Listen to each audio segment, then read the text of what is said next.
It's Wednesday on Your View. Welcome to the show. I am Mariam Afolabi Brown. It's a great day today because it's Tope Akeredolu's birthday in the building. Happy birthday to you. Happy birthday to you. Happy birthday. How you doing? I'm very good. I'm grateful to God for life.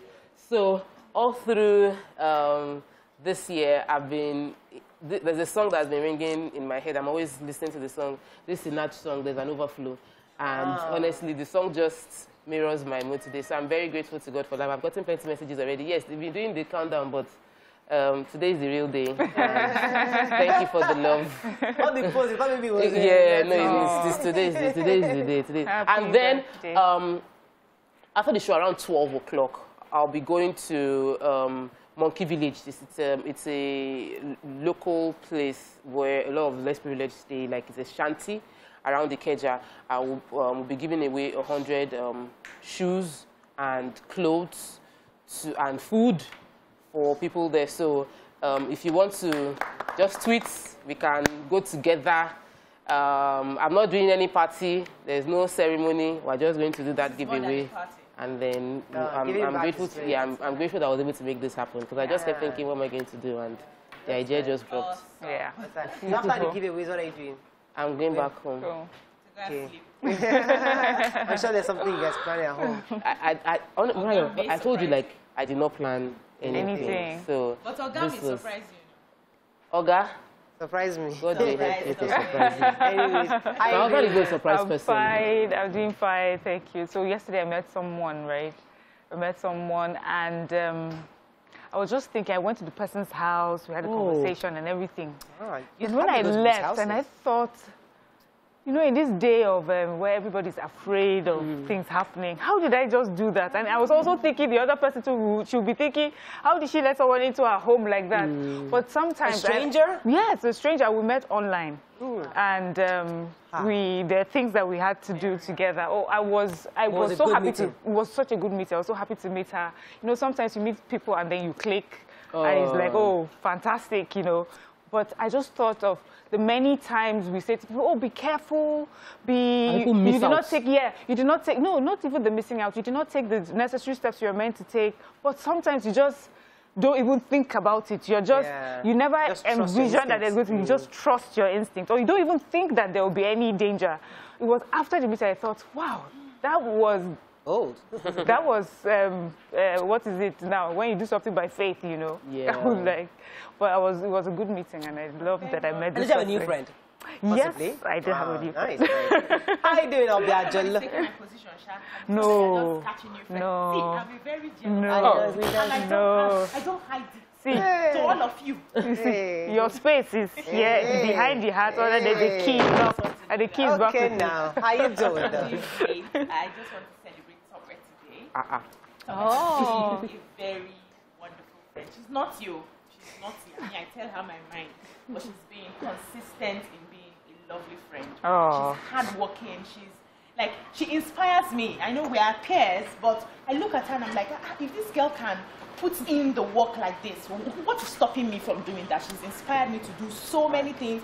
She's somebody that when you have a conversation with, she reminds you, hey, you said you were going to do this. You said you were going to, sometimes I run away from her because she's constantly checking up to make sure that I'm putting in the work, and may God bless you. Amen. This is not even, you haven't seen your best year yet. You are going to do more. Amen. You are on Amazon already. Amen. God will continue to lift you up. Amen. I just said I should pour out my heart. Tope is a good person. Hey. God will bless her.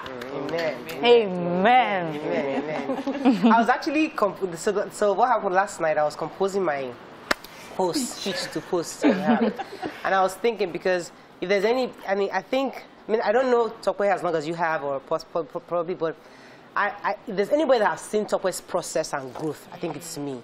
I saw it from the start when she was just talked about, like, look at her. I saw that process where she took herself from it. Her talent. She took herself from that space, left and here that, she is. grew herself to where she is today. You see, it is me that writes a book about you. Yeah. Because to write a book about is me. You know, because I've seen that process. It's interesting because when she was talking, I just remember when I just got my job in TVC, and Brian would write a query for me, and I would tell her how I want to reply the query, and then she would correct my reply. You know, so like it's a journey, and I'm grateful to God. So Thank God for you. I'm happy for your growth. I'm happy that even I saw the part where she took herself away to grow, like literally say, you know what, guys, thank you, but I need to grow. And we saw her doing her thing. What's she doing? But now we're seeing the results, and we're grateful to God of your growth. And it's just the beginning. You're just scratching the surface. I will be there to be helping you handing over the keys of houses to the 40 people you're going to give houses to on your 40th birthday. It's in a few years' time. But God will give you that capacity. I'll be there. But yes. Come on, let your car. Come and take your house. Come and take your house. 40. By God's special grace and mercy. Amen. You know, God is going to use you. All right, let's go on a break. When we come back, usually we have the paper review, but we have a special guest. Very, very special. Because we are, for those of us here observing what's going on in the country, where we heard about the Southern Governors meeting yesterday, we thought it was important to have a better understanding of what that meeting was about. So when we go on a quick break, when we come back, we'll speak to the Executive Governor of Ondo State, also the Chairman of the Southwest Governors Forum. Stay with us, we'll be right back.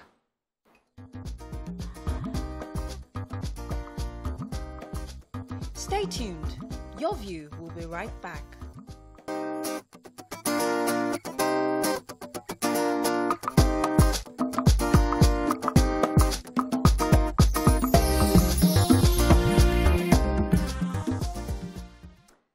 Thanks for staying with us. So yesterday, the governors from the southern part of the country converged in Asaba, Delta State, to discuss the state of the nation, especially the worsening insecurity.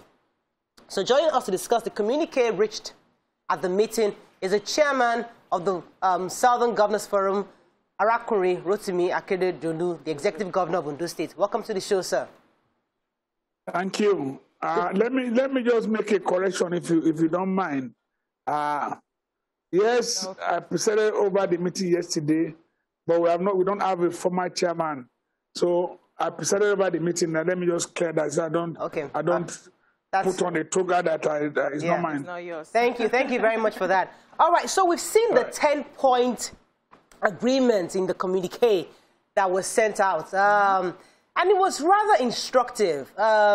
The issue of banning open grazing, we thought this was a forgotten issue. I thought practically most of the governors in the southern states had already agreed that no open grazing. Why was there a need to bring this up again?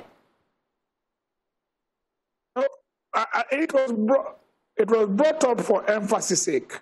As I said, 1 or 2 states have not passed the law. Most of us have passed the law. So all of us agree that, look, we must have the law in place in our respective states and collectively agree, so that, usually when you have this open grazing, when you have movement of cow by foot, if you don't get into some of the states, you can't get to the other ones in the south.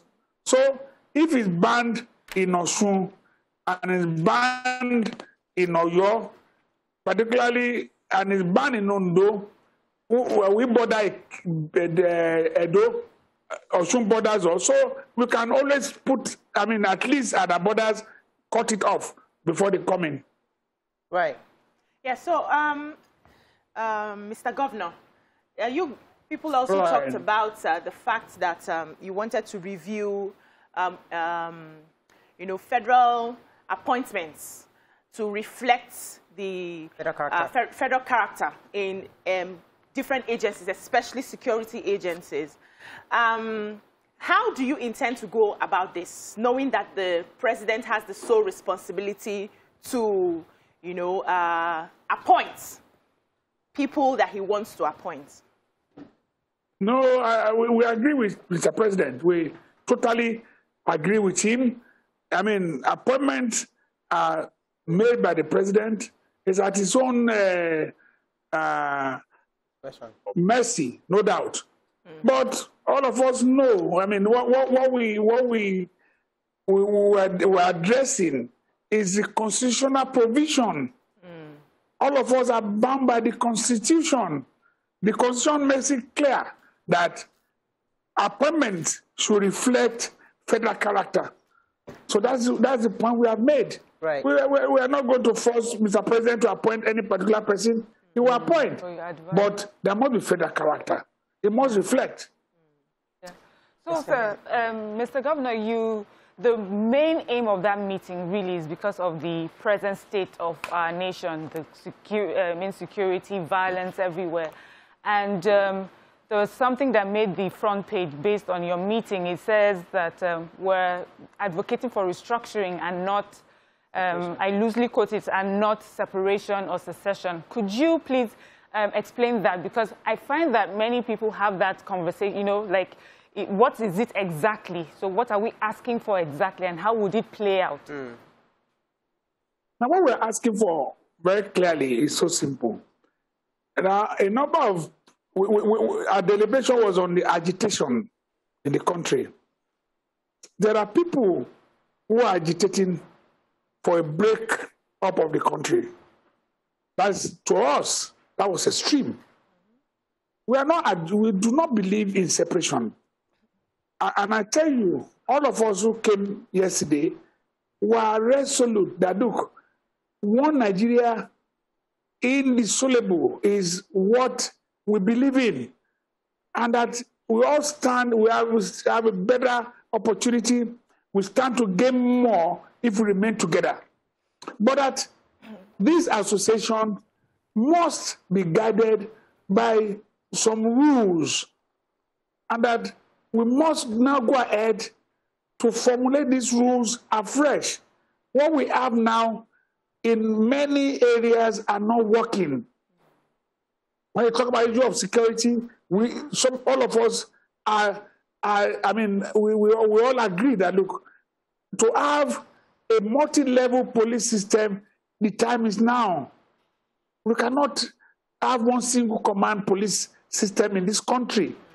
Hence, we advocated for state police, and that should be one of the things for us to look at, and that will be part of restructuring. And rather than separation, is restructuring. And that part of restructuring to look into our fiscal policy, revenue sharing formula, and that in sharing of revenue, more money should come to state, particularly if the states are going to have their own state police and going to run it effectively. So more money should come to state so that the state will have more money to prosecute most of his program. So what really I can just say in a nutshell is that, look, several agitations there and there by people, and none of us believe that, look, yes, everybody's right, you have a right to complain, but the major thing is that we will not support balkanization of this country. The country remains one, and that is our own strong belief, my strong belief. We must keep Nigeria together. It's a task that must be done. Right. And that when we have Nigeria, we can sit down to now renegotiate. And that's why we say convoke what we call national dialogue, to sit down and talk as to how we want Nigeria to run going forward. All right, let me go on a quick break, sir. When we come back, we continue this conversation with you. Stay with us, we'll be right back.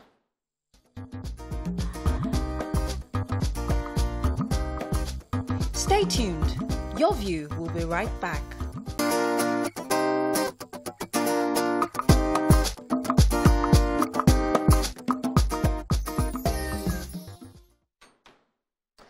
Thanks for staying with us. So we're still speaking with the Executive Governor of Ondo State, Akeredolu. Yes, you were saying something, Tope? Yes, I was going to ask the question. One, let me start by saying that I'm really happy that we have a coalition, because we know that we can't fight the challenges this country is facing without having a united front and a united voice. So that one person's idea of what security means might conflict with another person's idea of what security means. So I'm happy about this. But the question now is that people have questioned the constitutionality of the southern Nigeria, that there is no constitutional part called southern Nigeria. and that it is, yes, it is free for every Nigerian to gather, there's freedom of gathering, but to release a communique of how you want a particular area of Nigeria to be governed, or some things that you do not want to accept. How constitutional is this decision? How constitutional is the communique? And do you think that we can achieve any success than paperwork with this meeting that took place yesterday, sir? Okay, well, if I can get the last question very well, it's about constitutionality. It's about constitutionality. And luckily, while asking that question, the issue was raised that, yes, there is freedom, use the word gathering, it's freedom of association. It's guaranteed under the Constitution. So even if ordinary other people, I don't let me use the word ordinary, I ask for forgiveness. If other people gather together who are not even representative of the people to make demands, so we who are elected by our people as governors, we have legitimate grounds to meet together, to associate, to make demands. So this is not something that is strange. We have today Northern Governors Forum, we have Middle Belt Governors Forum, we have Northeast Governors Forum, we have Southwest, we have South-South, we have Southeast. All of us meet. But we just felt, look, Northern Governors Forum do meet, that they come up, we communicate, they even go ahead to meet Mr. President. But we in the South, we were meeting before. But the thing had gone into more what I would call doldrum, and nobody, we were not doing it as frequent as we are supposed to be doing it. Right. So that's why we have now revived it. So it's nothing unconstitutional. Okay. It is most constitutional. Right. There's nothing wrong in it. All right. Now, you've talked about the constitution a bit, and even during your meeting, they mentioned issues of the decentralization of police, you talked on education, but interestingly, you didn't touch on local government autonomy. And people have described that that's an important part of the Constitution that needs review, because when the local government is empowered, they have better effect on the people. What does the Southern governors have to say to that? Now, well, let me say this. The Southern governors did not discuss this at a meeting yesterday about local government. That was not an issue that we took up. We were most particular about insecurity. Now, but the issue is that if you ask me as an individual, my worry is that we cannot run a federal government separate from what the concept is. What is the concept of federal government? What do we know? Now, things appear to have, people want to give it a different coloration. We, as state, are the constituents of the federal government. The federal government is the states that make it, that gives it that power. So we don't have to run away from that fact that the constituents of federal government is state. And each state can choose to have its own local government, run its own local government system. It was a wrong thing to even have had local government in the Constitution itself. Each state should be left to run the local government system it wishes. So for us, not for us, for me, as I said, this was not discussed at the meeting. Yeah. Don't quote me. Yeah. On this point, it's not Southern governors who took that decision. Yeah. I'm saying to you as a lawyer that I know that the federating unit of a federal government are state and not local government. Right. Okay. All right, Mr. Governor. I also know that the Southern governors also demanded that the president speak to the people to restore hope and confidence. And the Nigerian people are really not after a written speech as usual. What's the guarantee that the president will, talk to us like father to children, share with us, connect to the people he is leading? What should we expect expect something like that, or are we still going to wait and see probably a written speech? Your spokespeople. Thank you. Because I don't really understand this question. If I say I understand it very clearly, I don't know. Because why I'm saying this is that a speech is a speech. It could be written, it could be extempore. For as long as it's a speech, it's a speech. So what we have asked the president to do is to address the nation. And if we say address the nation, whatever is convenient to him, if he chooses to address the nation by having conversation with journalists, fair enough. If he wants to read a speech, fair enough. That's an address to the nation. For as long as he talks to us and we're all able to listen to him. Mr. Governor, let me add. The State of the Union address in America is an address. Mr. Governor, let me add to that. When Donald Trump gave his written speech to Nancy Pelosi, Nancy Pelosi saw it when he finished. So it is an address. So if Mr. Governor, all over let the world, me add to that. President address and they read their written speech. Okay, Mr. Governor, let me add to that question. I think also Nigerians want to hear him speak directly to us, either written or no written. I think what we also like to add to that question is, does he have the capacity to address us? Because does he respect us enough? Yes. Another angle, does he respect us enough to even see us, stand before us and speak to us on the insecurity in the land? Because he's your principal.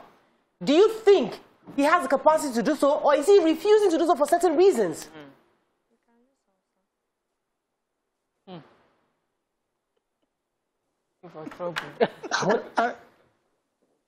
sorry, I'm not too sure I got this question very well. Can you repeat it, please? I beg you. Okay, sir, let me try to repeat that question. So I'll just build. Can you hear me now, sir? Can you hear me, sir? Hello, sir, I'm here. Hello, sir. Hello? Mr. Governor, I'm here, sir. Can you hear me? Oh, Marshall. Maybe we'll go on a quick break and then we'll come back and try to connect. Voice muffled. Let me try to connect. We'll go on a quick break. We'll be right back. Okay. Stay tuned. Your View will be right back.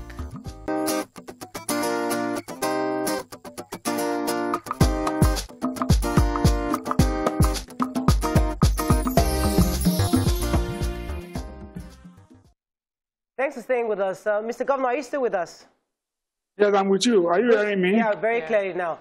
So let's go to, many Nigerians are actually very happy that all the southern governors came together yesterday. I mean, it was really refreshing to see these helmsmen come together to have this united front.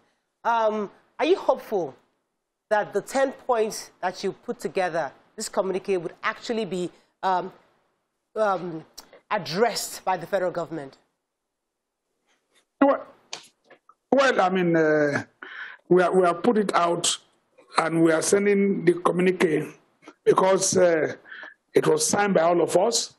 We'll be sending it to Mr. President, and we are hopeful that the President will address the issues we have raised, because these are topical national issues. We are not saying things that are strange, and we believe that Mr. President will look at it because we'll get all necessary machinery to ensure that it gets to Mr. President. And I know that Mr. President has a lot of respect for governors, so I'm sure he himself personally will receive the communique and see what he will do to it. I don't see Mr. President not looking at it. Yeah. So, sir, you just go into some of the details. You brought up the situation at the Apapa gridlock, Oshodi Apapa way. And it's interesting to know that this is a conversation for southern governors, because we understand the implication on the economy. But what has been discussed, for me, it seems like it's something we've heard over and over again. The state governor, that Lagos State governor, has done his best. They tried an e-collab system. And I'm just wondering what else, or what is special about this, bringing it up right now in the communique? What would be different? Well, what would be different is this. When we discuss this matter, Yeah, we are aware of the fact that our brother in Lagos is doing tremendous work, but whether we like it or not, there's a chokehold on the economy of the country operating their proper worth alone. There's no way. It doesn't happen in most advanced countries. When you have so many littoral states that you can have ports, and there are ports that are there that have been abandoned, all of us we hold the view that, look, why don't we activate some of those ports, make sure the proper dredging, whether it's on air or this port here, and why don't you open new ports like Ondo Port? When you open it up, and we are saying, look, this will create new jobs and economy, so that the economy will boom. We have new jobs and socio-economic activities in the country.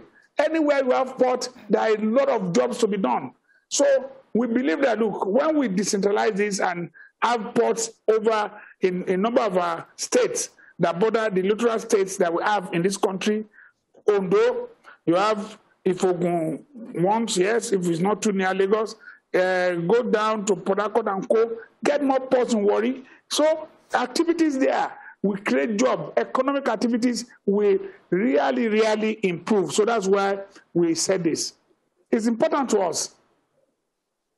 Okay, Mr. Governor, taking you back to the issue of the security and how the communique addressed it, saying that there's a ban to open grazing across the southern belt of Nigeria. The social media critics on Twitter had gone to war. It's impossible. This is a legitimate business for some other people of this country, and we know they are mainly from the northern area. It cannot be constitutional. I want to ask you this question because some are now drawing the inference of the ISBA law, which bars alcohol sale in the north. Is there a plan to move this from being a paper communique and constitutionalize it into a law that will ban open grazing the entire southern belt legally? Same way some states don't allow sale of alcohol at all legally. Thank you. Let me start from the point you made about legality. But we have laws. Nobody has challenged our laws. We have laws in respective states, particularly in Ondo State and many other states in southern Nigeria, banning open grazing. All we have done now is we have asked our colleagues. Very few states in southern Nigeria that have not passed the law. Pass the law. Anybody who says that is an attempt to, well, more or less that to, I don't know which word you used just now. It was very clear to me. You said that trade, ban a means of trade. I don't know whether it's a trade you call it. How? We are asking for improvement. We cannot, in this century, continue to say we want to live in a way of life of the 18th century. It's not possible. Whether we like it or not, commerce, the way it's done, animal husbandry, the way you do it, the systems are changing.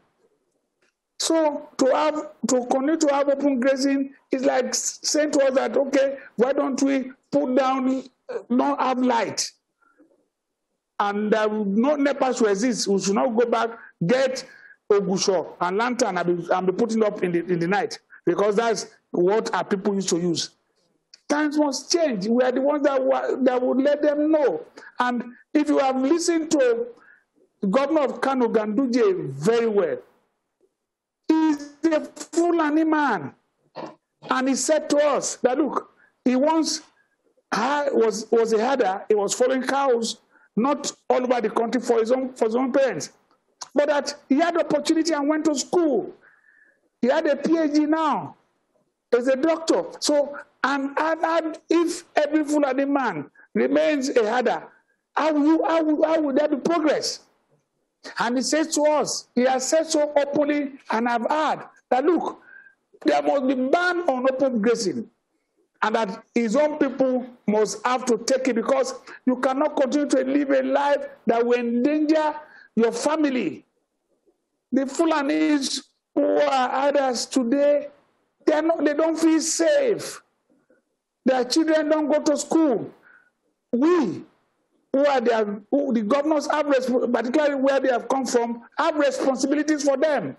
You have tried nomadic education, it didn't work. It was a waste. So the best thing for our people, particularly our governors, where they come from, is to find a way, have ranches there, let them bring the cows there, and let those who want to eat the meat come to buy from them. All right. And if we want to have ranches in the south, instead of have ranches. That's all. All right. Mr. Governor, let me ask you concerning the influx of weapons into our country. I know it wasn't addressed in the communique, but this issue of insecurity is quite burdensome. Do you have any intel on how we can begin to stop the continuous influx of ammunition into our country, illegal ammunition into our country?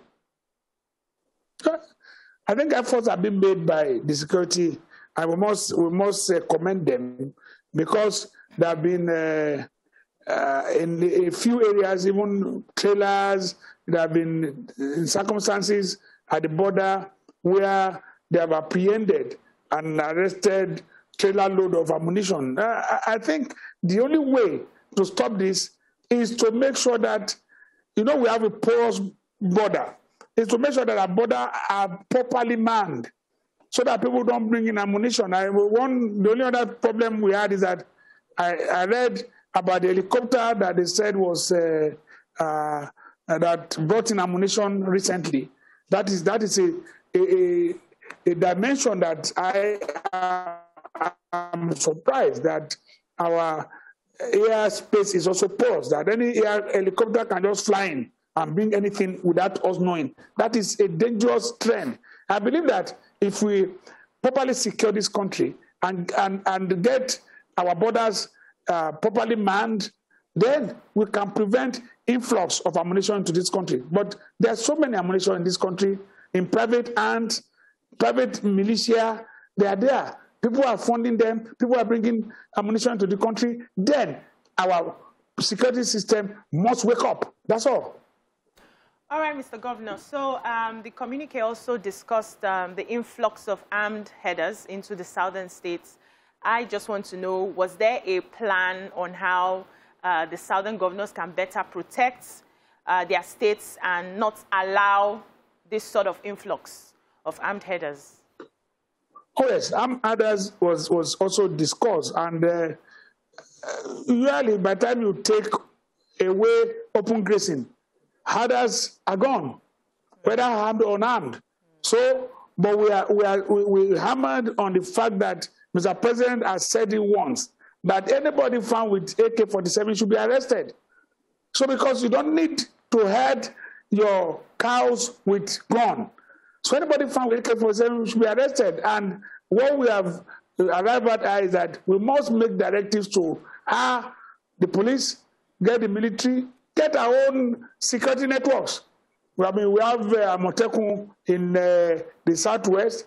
We have a Bugwe in the southeast. Get your security outfits or security to arrest anybody found with ammunition, particularly if you are a header. But anyway, when we have said don't even graze openly, so what are you doing with this? Well, we'll arrest them. It's not an easy thing, but we'll get them. The president has given his words. Have them arrested. So we call on the police to assist and the military to assist. Okay, sir.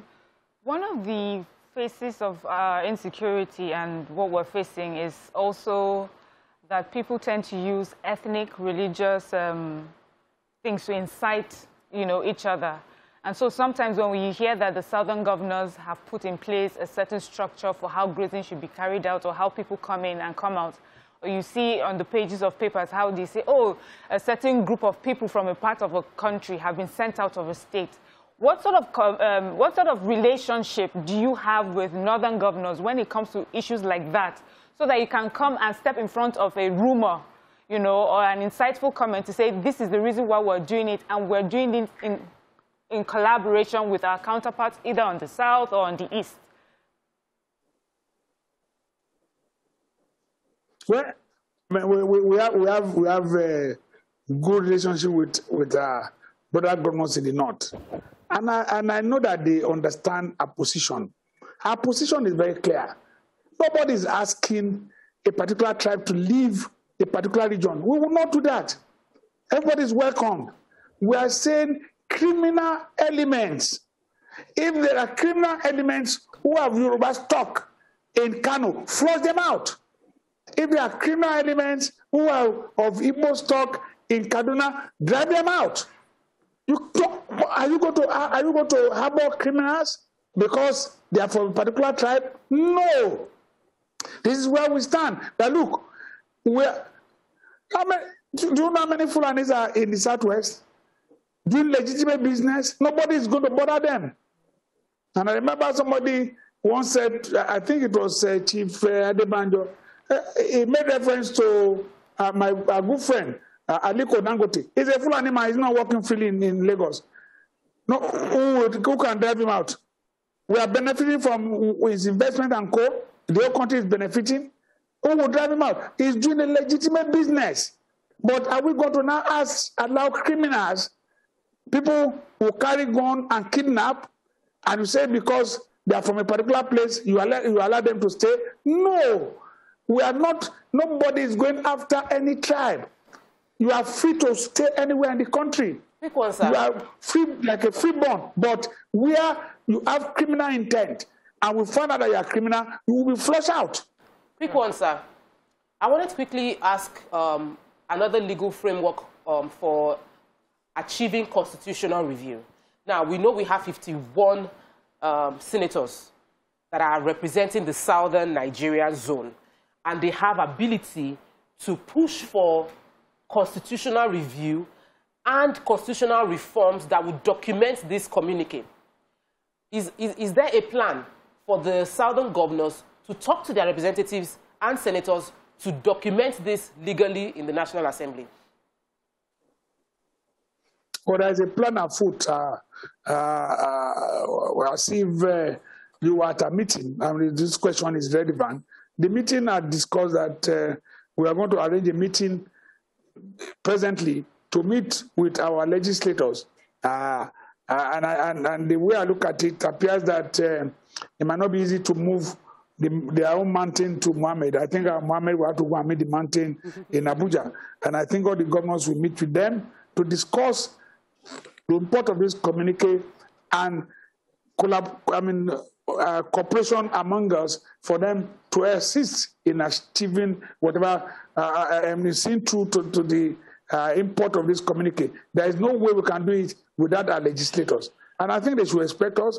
We are going to work together to ensure that we arrive at something reasonable. At least a number of things here will need constitutional review, and we can't do it without them. So to our legislators, we can't do it without you, and we are not excluding you. We are coming to meet you. All right. Thank you very much, Mr. Governor, for joining us on the show. We really appreciate your contribution this morning. And once again, we just like to reiterate the fact that many Nigerians are happy that these meetings are happening. We just hope that it goes from meeting to action plans. Thank you very much. That's all we can take. I appreciate you. Thank you, sir. All right. We're going to break. When we come back, move on to other topics. Stay with us. We'll be right back.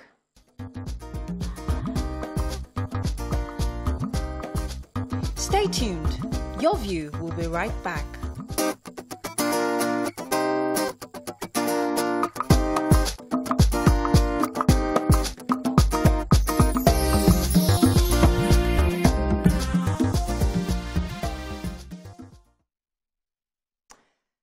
Thanks for staying with us. So we have a guest appearance from Lush Hair Nigeria. Joining us on the show is Opeyemi Awojobi, the sponsorship manager, Lush Hair. Welcome to the show.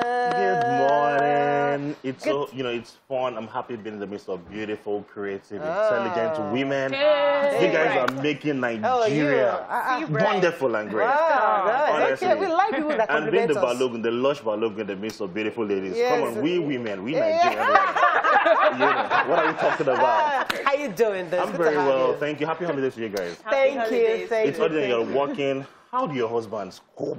When you see them, you ask them. I'm sure they'll be all right. But let's talk about Lush for a minute, because you recently relaunched colors, new logo, and we're thinking, what's happening? You know, you came to the market with a bang. You know, for Lush Hair, it used to be green color, and we want to be a part of the Nigerian women's style, want to be part of how they think and everything. So we know women love pink, and you stick yourself with different. Like you see a woman, she has a pink book, a pink this, everything about her is pink, and we feel since we are for Nigeria by Nigerian women, let us go with the trend. Right. And since we changed to pink color, come on, it's been massive awareness, massive people just accepted us so well, and the love has been massive. Oh wow! You know, and for women, we found that pink also. See me wearing a pink shirt. You know, it still goes with us. Yeah. See how small black I have. Yeah, the pink is just showing and the color shining. of your eyes. Makes you pop. So I mean, Nigerian women, aside from they have this class of a thing, you know, aside from being beautiful, aside from being bold and courageous, they have this class, and they also want to live that lifestyle with you women. And that's why we changed to pink, not the green, you know, not the greenish one. Soft life. So that was why we had to change. So we learned that you just opened Lush Academy and also a salon. You know what? I'm giving you guys a free pass to visit the salon. Really? Lush has officially opened the first and the best salon of its kind in Nigeria, in Lagos, in Surulere. Wow. And currently for the salon, we are doing a free 2 weeks, free open to everybody. Wow. So if you want to make your hair, either you want to make Ghana weaving, Shade Adu, all back sabbath without brush, every kinch, koroba, watermelon, whatever else. I make hair. So whatever hair you want to make for the next 2 weeks, come to Surulere. Just go to Lush Salon. Tell them Okoyemi said it openly. Come and make your hair for free. So all you have to do, all you have to do is just get your Lush products, anyone. Either from the kneeling frill to the neural curl to the wild braids to the ready braids. Like Lush has several extensions, several ones that fits every woman. Oh, wow. So no matter if you have a round face, square shape, whatever face you have, we have the hairstyle, the hair extension, the hair product that suits your face. Oh, wow. Okay. So trust you me, is it your ponytail? We have something for you. We have something for you, for every woman. So we are for Nigeria in Nigeria, maybe Nigerian for Nigerians, and for Nigerian women. So it's all about the Nigerian women. In our company, we love women. So trust you me, if you come to the Lush office, come on, you would have, even if you were feeling depressed before, come and see myself and every other person in the office, and we will transform and make the magic out of you. You will look so beautiful and so... So we're seeing you guys everywhere. Yes, so... Headies, you know, Nigeria Idol. Everybody everywhere. What's happening?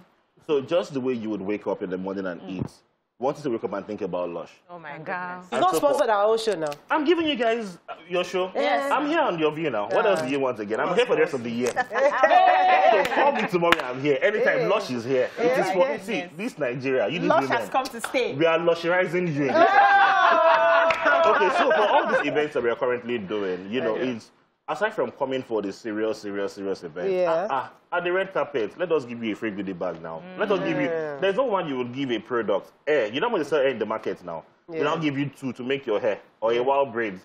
Or, okay, the one women love the most now is this ready braids that you don't have to pick it. So we have picked in the factory for you. You just buy. Go and give Iyabiliki, Iyaseki, whatever to make your hair for you. And that's it. And that's just all. So rather than spending 3 hours in the salon, with Lush hair, under 1 hour you're done. Oh, wow. Nice. You know, so we're warmer towards Lush because we know that Lush sponsored Max Live concert. Yes, so and we are the headline sponsor. Exactly. You're the headline sponsor. Max Lush is the headline sponsor for Max concert, live concert. And so we're happy to have you in the family. But tell us more about what so the concert, people are coming to have fun, to dance, and to give. And for us, it's a Sunday. So come on, you're coming with your family or with your girlfriend or your friends to be at everything. As you're coming, you're seeing Lush giving with the bags. We're putting in from the shirts to the fans to the hair to several things. We just want the women coming to that event to be happy. So our tag is so beautiful. We believe that wherever a woman finds herself, she is beautiful and you have every right to be happy. Women, they multitask a lot. Women are the head, in quotes, the head of the family. I'll tell you why. See, any man who wants to make it in life, respect your wife, value your wife, and take care of your wife. Else, if you don't, stay by. So if you make a woman happy, you're making a whole nation happy. I look forward to seeing a woman. You sound so lush right now. Yes, no, you see, aside from that, let's just be real with ourselves. Women are actually the ones that make things happen. Tell them. I look forward to seeing the woman being the president of Nigeria. Honestly. And I know true Lush sponsoring that woman. Nigeria go pink. Yes. So the event is this weekend. So what are you going to do for the Max Live this weekend? Are you going to give out stuff? Yes, so we have lots of goodie bags to everybody. As you come in, we have our celebrity, Derele is the ambassador for Lush. I can imagine the place where Derele is with the energy and everything. Then I would also be there, Lush staff will be there. So as you come in, you just hand over your wife to us. We'll take care of it. Then we have lots of games also that are women friendly. Like the puzzle, just bring a woman and put her together. We scatter it and you fix the woman. And we have several other things like I am beautiful, I am strong, I am great. Yes. And we have several other games for women. So it's all about women. But who takes care of the man, you would ask me? When you guys get to the houses, who do you take care of? It's not the man and the children? So let somebody take care of you and bring out the stress out of you. So leave that to us. This one is saying everything right. No, but that's how we can talk to you for the next 1 hour. I've been watching you on TV at the reception. You've been talking and talking. Calm down. Somebody take care of you. We are calm down. I have goodie bags for you guys. Oh God. Celebrant, you pick what you want first. So these are several products. We have them new hairstyles. We have like the green, we have the purple, we have orange, we have the rainbow. So Tope, this is yours. This is for the weekend. Change your hair. And trust me, after making your hair, let Oga see you. 9 months after. Okay, Mariah, please, which one do you want? This is the linen frill. This goes with Mariah's color. I think you would like this. So this is for you. Let me give it to you. So please, lovely. Then, what about you? What color do you want? I'm the flashy girl. And you know we have all these colors in the market also for everybody. Don't worry, she'll give you one green. She'll share the green. You want the green? You want the green? It's fine, it's okay. You want the green. So you give her this color. Okay, let me give you 2 of this. This is the Mandy twist. Okay. Okay, and this Mandy twist. Guess what? You don't have to tell your stylist to start twisting. Now this is already been twisted for you. Okay. So don't get it twisted. Look at this is for you. Thank you. So likewise, every other person at home, just come to the salon in Surulere, the Lush Salon, opposite the Indomie office in Eric Moore. Visit there and just go in. Or probably can, okay, let's first go to the social media handle. Just book an appointment. Okay. From now for the next 2 weeks. Women anywhere you're in Lagos State, book an appointment that you want to make your hair with Lush. We'll give you a code and a date for you to come down there. So at the salon, you come in, make your hair for free for the next 2 weeks. We also have an academy. We have an academy. Yes. Before I forget, please. Now, Lush, part of our CSR is to also ensure that Nigerian women have access to quality training. And all these things, all these hairstyles you go to learn in the international level. We have brought those international stylists to Nigeria to train women and young girls for free. So for the next 1 year, currently we have the first batch of 50 people. We told Lagos State Women Affairs to give us some ladies to train. People who you know don't have access to this training but want to learn how to make hair. So every day at the school, we are training these ladies how to do the bridal hairstyle. Every Saturday, people make hair. People do weddings, you know. So, and there's so much money involved in that. So they have trained, those who have currently been trained how to make the bridal hair. Yesterday at the class, I saw them learning how to do this pick and drop. You know, I know how to, that's the easiest I know how to do. The pick and drop. The pick and drop. You know, so, and we're doing all this for free. So we still want to do so much more for women across Lagos. Let me give you an idea, because go ahead, Mariam. So not only are you beautifying women, you're also empowering them. Empowering women. Empower a woman, you've empowered the nation. Let me give you an idea, because hair is something I used to do when I was in school. That's what I did to make money. That was my side hustle in school. I used that for my school fees also. Sorry? I use that for my school fees. Oh, really? Fantastic. So I don't even ask from home. Yeah, so please go ahead. So the idea I think I'd like to give Lush is that it would be great to have an app, a Lush app, because many mothers look for people to do hair for their children almost every 2 weeks. They go to school. Yeah. So I would like to go online, check Lush app, and get somebody to come and do my children's hair every 2 weeks, or have somebody who is steady. That I know that I have somebody who go through your academy. Go through your academy. So you build an ecosystem of young people. We are currently working on that application, and that's why we are currently gathering.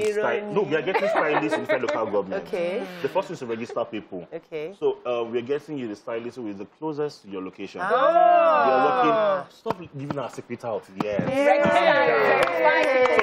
A lot of things that we are currently planning for you women. So that when you come back from work, in fact, we're working on the magazine also for free that will be shared to people, so you can have access to like a brochure. Different things you can do for the weekend. So you to your stylist and just say, do this one, do this one for me. Please, let me ask. Wholesalers like me, can we have special discounts? Yes. Because I make wigs and I use Lush. Yes. So people like you, due to family and friends, like somebody that works for us. So we can work out different packages for you. And I have a number that those Adam can also call. It's a 24 hours number that you can call to be a distributor, to be a sub-distributor. And it's not just in Lagos. Lush is in Lagos, is in Abia, Umaya, Anambra, Yoda, Akwa Ibom, Oyo, Anambra, everywhere. We are everywhere in Nigeria. So wherever, if I just have to style on that note, let me call this number, please. Just the number for people at home who want to visit the salon. It's 0700 Lush Hair, which is 0700 58 744 247 0700 Matukli 587 44247. Call and book your session to come and make your hair for free. Oh, nice. Distributorship also, call that number. This one no go waste. I'll market. There's only one very much that will say market's better than the. Only you buy it like this. We are enjoying it. I know that's the Lush type. On that note, guys, let's go on a break. We'll be right back.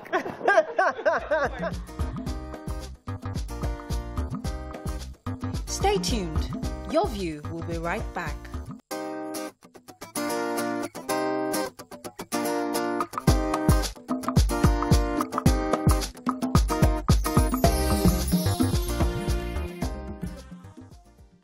Thanks for staying with us. So, Nigerians have been calling for constitutional review for as long as I can remember, since the 2014 confab reports that we're talking about.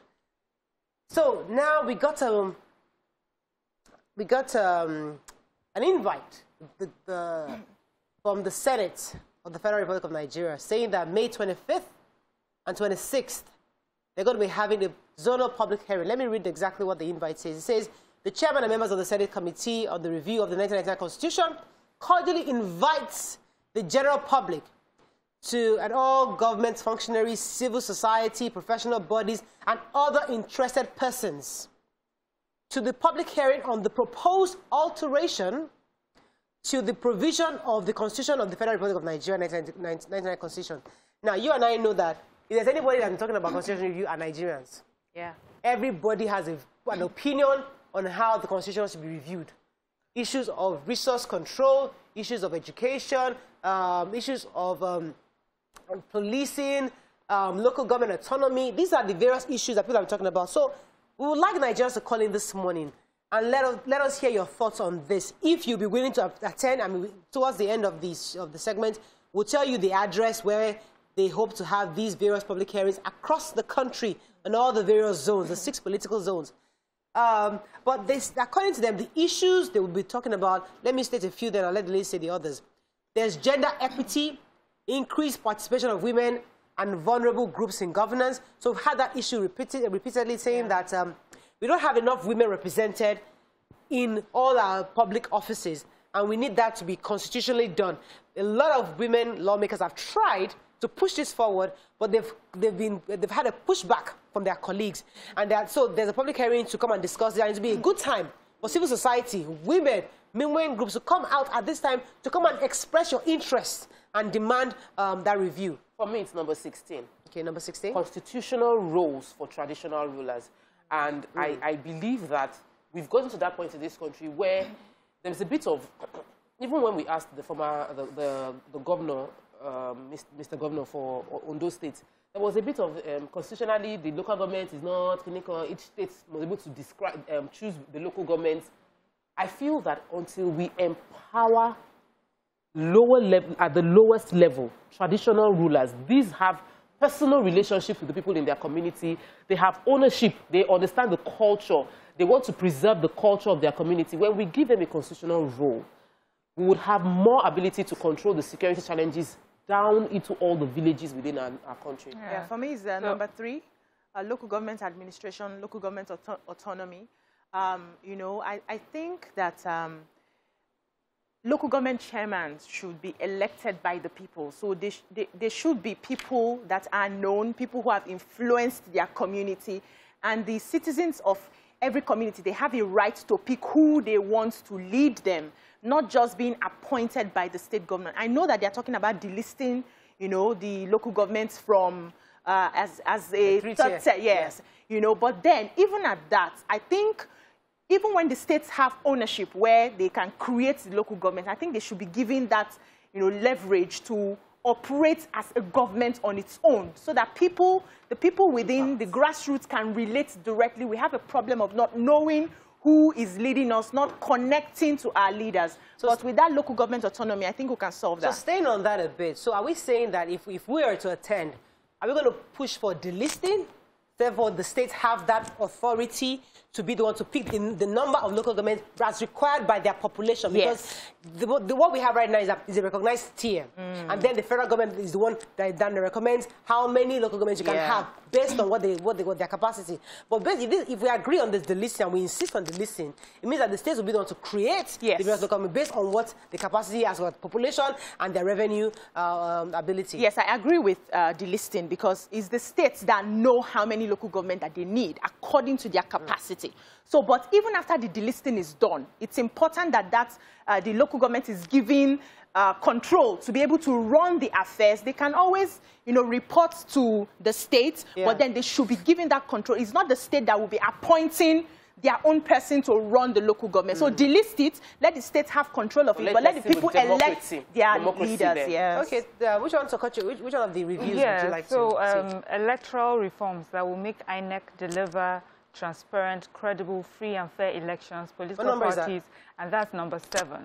And for me, you know, I feel that that's just the beginning of any administration or any government. First of all, if Nigerians feel that the process in which we appoint, elect, and put people into office is free and fair, we would have even a more participatory electorate. So a lot of people do not come out to vote, do not register to vote, because they feel that in the end, it's not like my vote is going to be counted anyway. And we need to see a process that is very transparent. Nigerians need to know that my one vote really counted. I know where it ended up.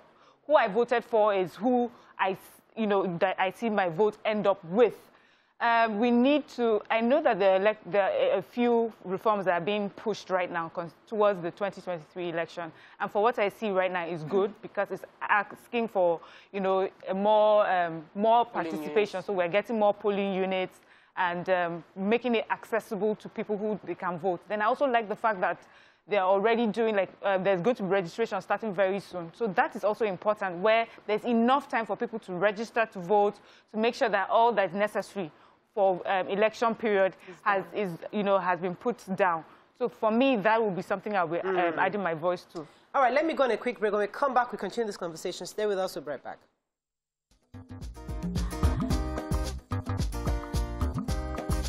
Stay tuned. Your View will be right back.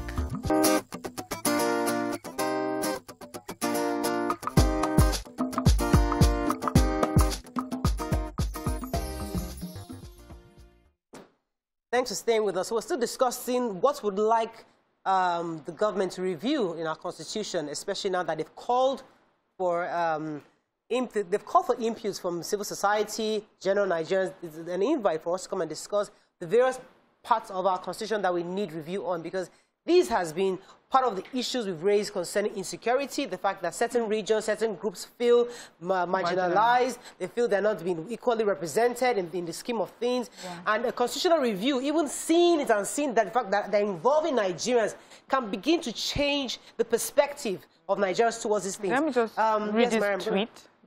And it makes sense. It says, about time, there's got to be more publicity on all media platforms. People may not even get to hear of this because news hasn't been anything majority looking forward to these days.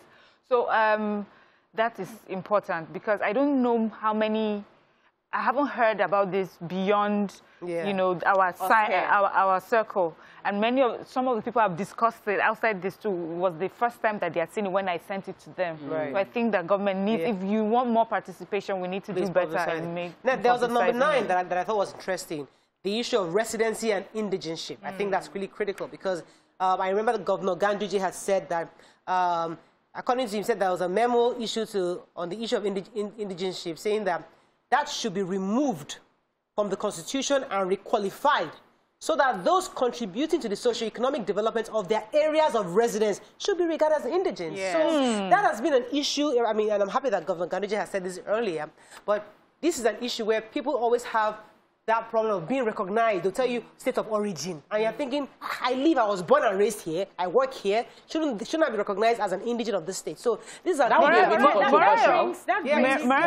know that as a co-person, I've heard you say that we the people, So how does that sound to you? So the thing is, because I have a family, and my family, when we are having family conversation, they remind me that you are Eko, your mother is from Eko, your father is from Eko, you are indigent. And there's that pride of, listen, we are there before. But regardless, as we grow and into this cosmopolitan, for us to grow, definitely. But I think what my group will probably appreciate is a recognition. So there are those that, yes, they were there, there were settlers there, whatever, but recognize that we're here. But either way, we are all stronger together. And that's what this review is requires, that everybody must be seen as an indigent, because you live and work here. It will be a tough one to push, because many people have sentimental attachment, wrongfully, to where they are born. Don't say wrongfully. It could be wrongfully. MARIAM, it's how we've been brought up and what the society has been. So this would be a major culture change for someone to realize that I was born in Maiduguri. Dr. Sinakitayo was born in Maiduguri. He was born in Borno, and that's where he grew up until he was mature before he came to Lagos. So if he decides to contest for political position, they will tell him to go and find his or your state or Ogun state. When in actual fact, he bears more affinity when the IDP, any crisis, if he's doing giveaway, he goes to Maiduguri. Because that's his home. That's his home. So we need to get to that point where we realize that people have loyalty to what they know. And what they know is where they were brought up. But it will be tough, because some people just feel like, I am my great-grandfather. You know, I think this is going to, unite us. Yes. Because I go to, I travel, and I hear people from different countries know themselves as, for instance, the Ghanaians who say, I'm a Ghanaian first, before I am from this tribe. The other parts of the African countries will say, I am so-and-so person first, as national, before they don't even mention their tribe, except because we are used to asking, where are you from? In all of our forms, you want to fill any form in the banks, for your ABV and everything, they will tell you your maiden name, your mother's maiden name. And I have been here all my life. I was born here, so to speak. So why are you asking me to go back to my mother's maiden name? So this is one of the things that bring religion. If we want to work towards a one Nigeria, we should see ourselves first as a Nigerian. Our forms, for every form, whether it's schooling, whether it's your passport and all of that, should remove that state of origin. It's not needed. So you are a Nigerian special quota. Not that you score 300 in, because you want to enter a university that is not your state. You will not get it because you don't fall into the quota. But see, there's also an argument, because in the US, you see the Red Indians would always continually tell you that they were the original settlers.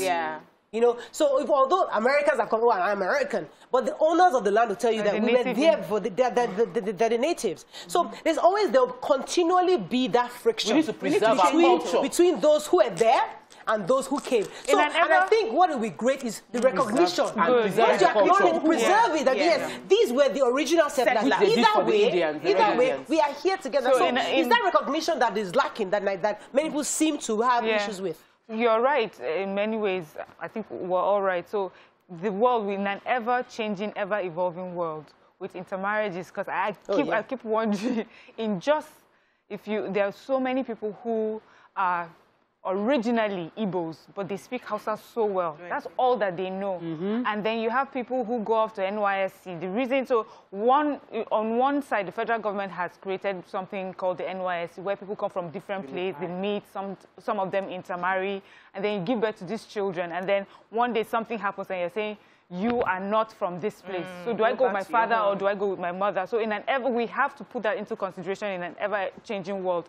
But also it is good to give recognition to natives. But my own is, to what extent? What's recognition? Because you have people who say, well, the VC of this university cannot be from any place. It has to be exactly from my place. You know, the head of this hospital cannot be anybody. All these settlers, they have to be. So to what extent, how much of it should be the recognition that we give? Yeah. Okay, I want to talk about number 2. The federal structure in governance and power devolution. So whenever we talk about restructuring, people, it means different things to different people. Yeah. But what we mean is that in terms of governance, a state to be able to determine how it wants to run the state, what resource they want to deploy for the next 3 years. A state can say, I don't want to do oil. I think that oil has caused too much pollution in my community. I want to give room for fishery. Let me clean up the oil over the next 3 years. Let's make money from something else. This is what we need. But the state determines that because they realize that maybe they're having health challenges based on the side effects of whatever process is going on. But we don't have that level of power devolution. There's the exclusive list, there's concurrent list, that whatever it is, we must be able to let people that have power be able to control the region they are meant to control. So power devolution is important, and we must put it in context and discuss it and get to a conclusive agreement, because we're always having this argument. Okay, I have called Yakub. Are you there? Thanks for calling. Well, you're live. Go ahead, please. Well, I have an observation, please.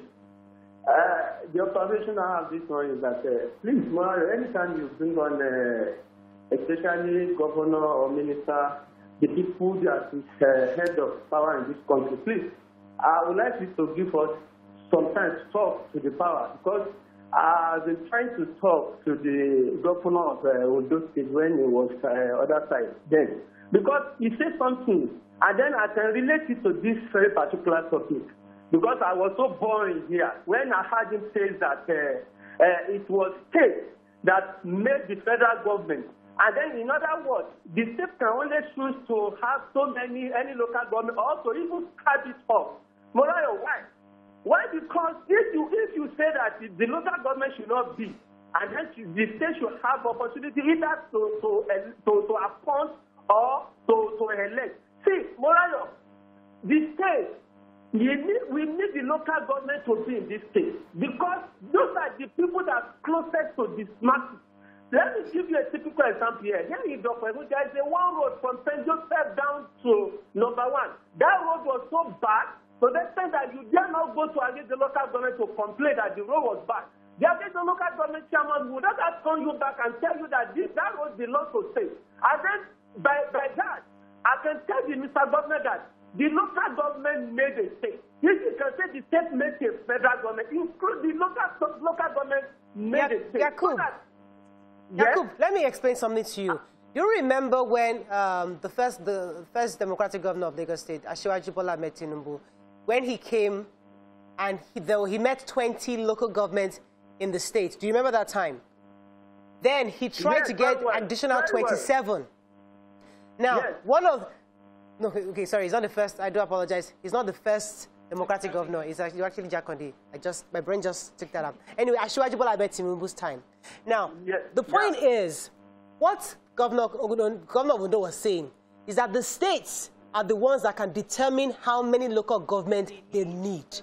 What we have right now is that because the Constitution requires 3 tiers, federal, state, and local, they determine and tell us, oh, you can only have 20. I remember that fight he had with the president at the time where they were insisting, and he was insisting he wanted to increase it, and he said no. And they withheld his funds. So what they are saying is that remove it from that as a third, delist it as a 3rd tier, make it so that we as a state, but there's always a trust issue. There's always a trust issue of, can I trust my governor to create? Because Mr. Yakub is still on the phone. When we discuss this thing, Mr. Yakub, please, when we discuss this thing, I was careful to ask the question because we must understand what this issue is. It is a money issue. The local government wants access to federal allocated money directly. The governors feel that they will not, it will not be used, it's not appropriated well, because a local government in a location might be getting money while they don't have number, and another location is getting the same money and they have like times 3 the number. Yes. So the government was able to say that, let me look at my states. Be the one to share. And break the local government to the way it will be effective. And then the funds will now go there. If we should clamor rights, we should be clamoring for delisting local government and creating a democratic process for electing the local government within the state, so that each state is not be appointing a chairman. That's what we should clamor for. Yeah, that's the right thing. Do you understand that better now, Yakub? Yes, I got you right now. Okay. But the problem now is that if that opportunity given to the governors, are we sure that it's going to be free and fair election to elect who we really love and like in our locality? Checks and balances. Because if you don't give us that opportunity. So, thank you very much, Yakub. It's a trust issue. We always have that trust issue across board. That do we trust? Same way with police. If we give them the power to be in control of the police, but do you trust them to use it properly? The beauty of having these conversations is that there will be checks and balances. So the people, there must be. We must find a way to put that checks and balances. The people of the state should be able to say, we voted for this and we see the numbers. Now, if anything goes wrong, we know where the problem is coming from. Okay, let's go on a quick break. When we come back, continue. Stay with us. We'll be right back.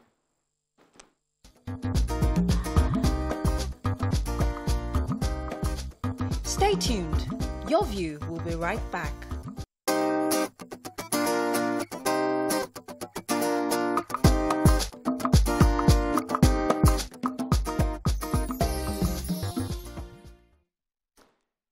Thanks for staying with us. We're still discussing the fact that the Senate has invited the public for a constitutional review meeting where discuss and share our thoughts on the review. BC, before the break, you're going to talk about... item 10 for me, immunity, removal of immunity in prima facie criminal cases. So I think it's time for us to begin to act as equals, so that when you're in a position of power, you know that after that power, you'll be held accountable for everything that you've done.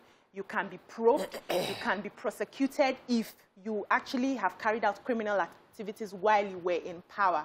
It will help our leaders to understand that the people are watching and be on their toes, so that, because there's this air of untouchable after they leave office. So they can do whatever it is that they do there and feel that when I'm done, I'll just feign illness and travel out of the country. But this immunity, is it during as well? I think it's during as well. It's better if it is during. Okay, it could be during as well. Yes, okay, that could be during as well. So if you have that mindset that I'm here to represent the people, I'm here to serve, and if anything goes wrong, I will be held accountable. It will help you serve better.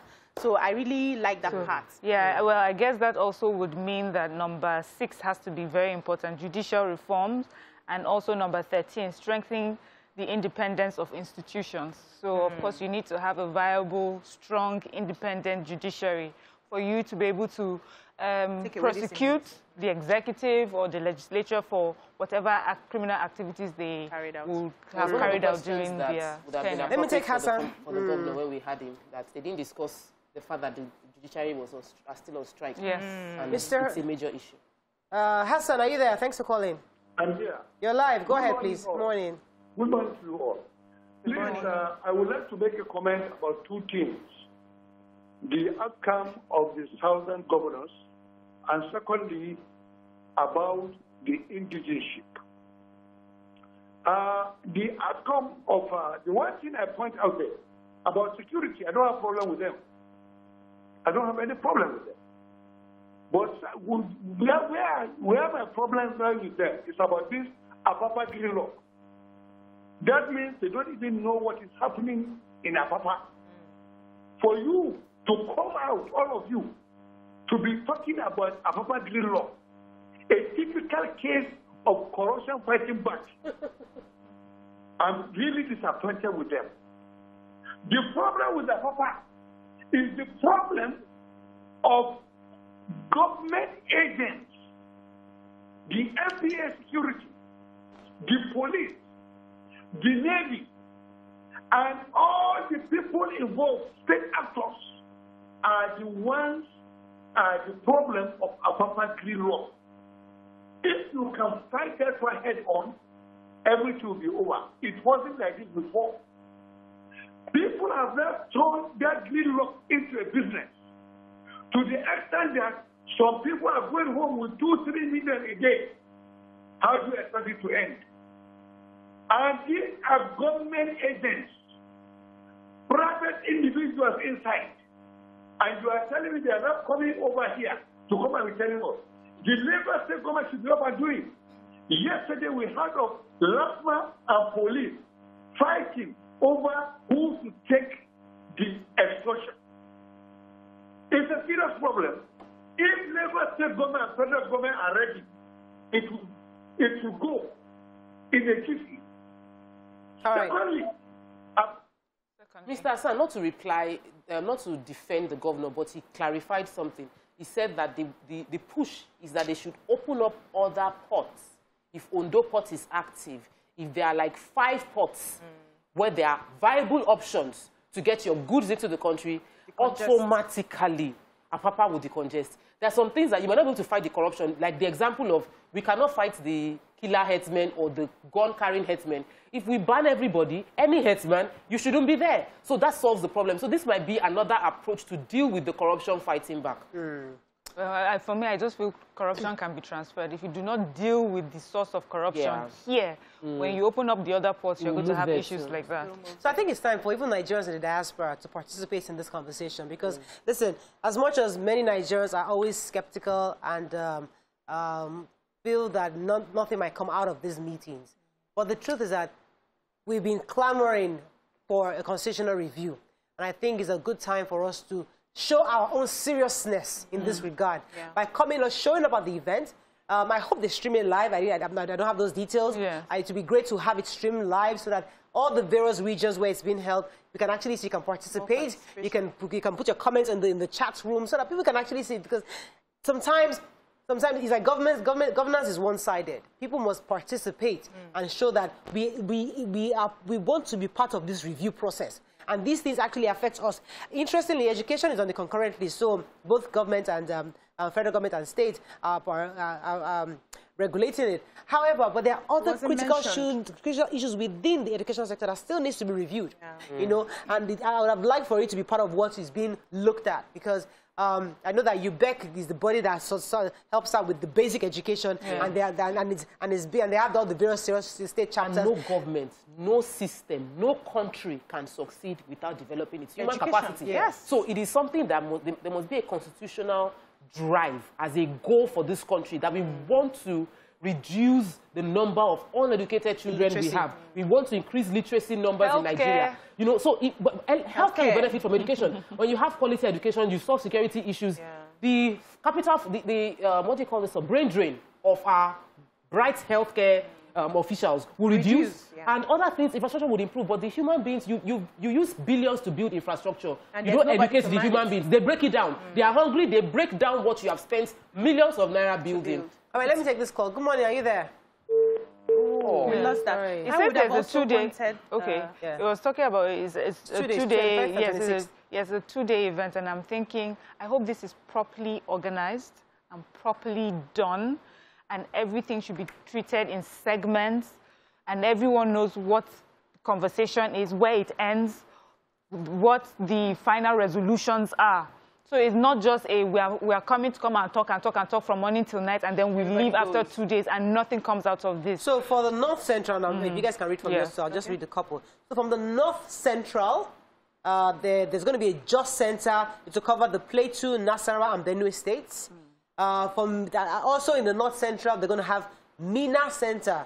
and they're going to cover Niger, Kwara, Kogi, and FCT. So they're going to announce the venues, the centers within those states. So it's going to be just center and Mina center. Somebody else can tell us. Southeast, we have Owerri Center, Imo and Abia.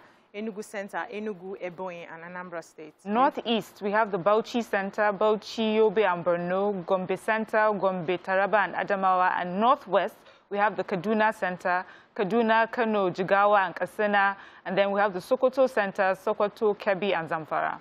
So, South-South? We have South-South, Asaba, Delta, Edo, Bayelsa.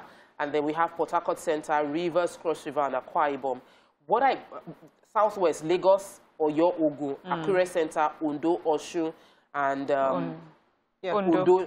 So I was waiting to see, like, if there are phone numbers that you can call, and I'm happy that there was email and phone numbers. So for Nigerians in diaspora, the email, yes, there is an email. Dr. Innocent Mabry is the committee clerk to the committee. So the email is CSCRS 8 NASS, that's SCRS 8 NASS at gmail.com, which means nobody has an excuse not to know when there are numbers. Enough of complaining on Twitter. Get involved. And there are phone numbers too. And there are phone numbers too. If you'd like to participate, I have a call from Ireland. Henry, are you there? Yeah. Yes, you're live. Go ahead, please. Good morning. Morning. Good morning. Yeah, I just want to contribute a little bit about my country, Nigeria. And I'm congratulating you guys for good work you're doing. Thank you, sir. Problem of Nigeria is vote right. Any day, anytime, any day they are ready to allow citizens to choose whomever wants to govern them. Nigeria will be okay. That is the problem of Nigeria. All over the world, countries allow citizens to choose their right, to choose whoever wants to govern. But Nigeria, your leaders, they choose themselves instead of them to allow them to choose. Yeah. All right, thank you very much, Henry. You see, we've reached a stage where we've discussed the problem. All of us. On social media, everywhere on television, even our children, everybody, our children, those in the diaspora, we've all discussed and we enjoyed discussing the problem. They did this, they private jets, they are doing this, nepotism. We know the problem. So we have reached a point, we're at a brink where we need solutions. And that's why the Southern governors came together, 17 of them, to meet. We are seeing activity happen. We're only praying it becomes action. But now they're saying constitutional review. And they're saying, come together. So let us stop the talk shop. The office of and let us begin to go and tell them, this is what we want. So at the end of that review, we can now say, okay, we were part of that process. This is what we've agreed as a nation. Because I'm actually weary and tired of going over and over. They participate, do this. So I'm happy that this is happening. And I would like that we're sharing it to Nigerians. Listen, let us participate. We'll at least say your own. If they now don't take your view, it's a different matter, but at least participate. Yeah, I would have loved that they included how people who are, coming into office, people who are, before you are elected, your manifesto, you tell us exactly how you are going to work on the IGR of the state. You know why? So, when things happen, you see problems.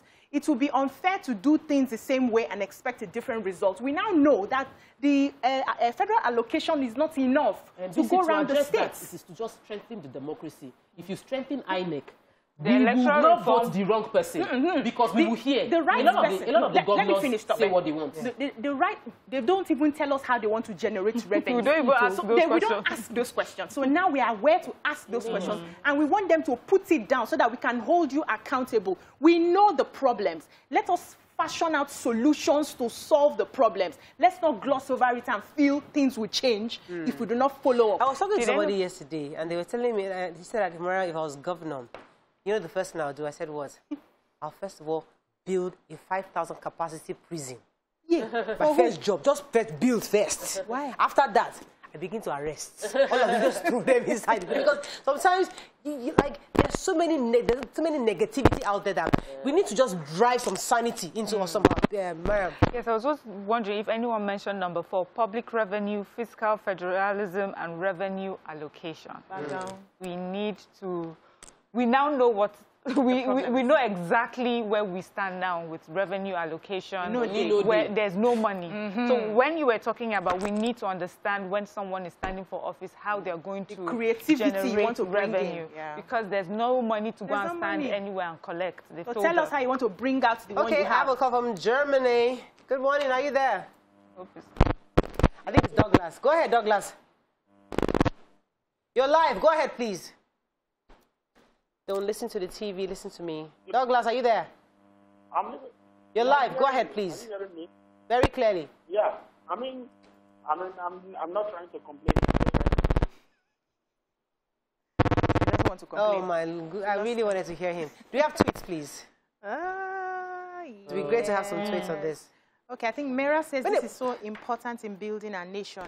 My school has to hasten the recruitment of a rector because the acting rector is only their wife and not their child, not minding the good atmosphere and quality she put in place in less than a session. Indigenship. Yes. Pat Restaurant said, you're absolutely correct. Our leaders have been playing lip service to the issue of Nigeria's unity.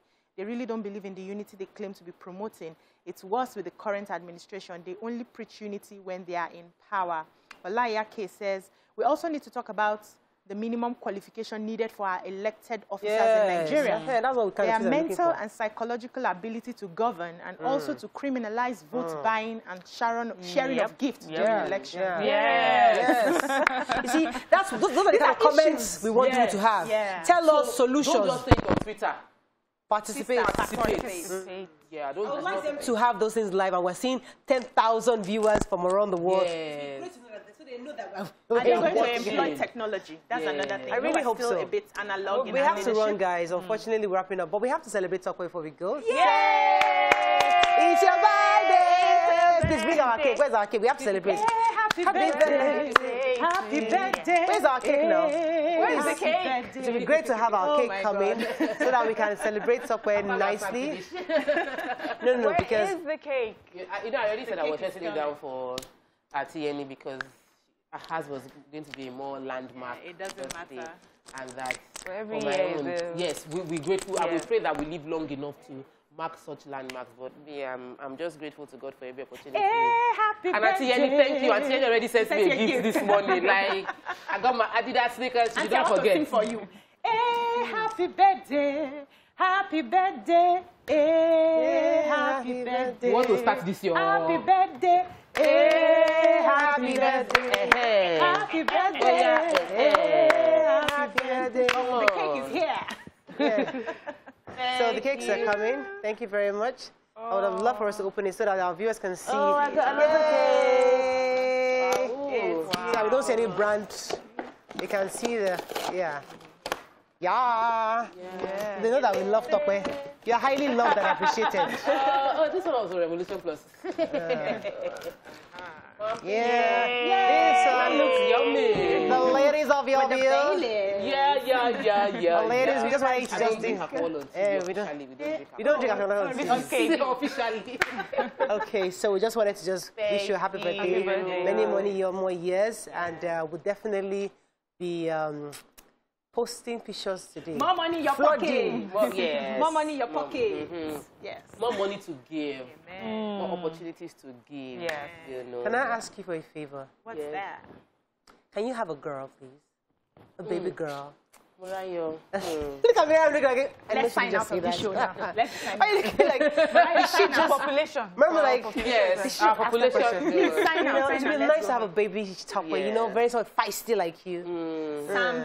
Think about it. Tope is such a great mentor. She already has like mini Topes all around. I have many daughters, physically and spiritually and mentorship. So. That I'm grateful for. Thank you. It's lonely having only 4. I'm doing the only one who have 4. I need one more for Should I join you? All right, that's all we can take on the show. Thank you very much. You want to say any last words, anything? I want to appreciate everyone, the love, care. Social media is buzzing. My WhatsApp, every one of you, thank you. And God will bless you. We receive the blessing. Okay, that's all we can take. Have a great day. We'll see you tomorrow. Bye for now.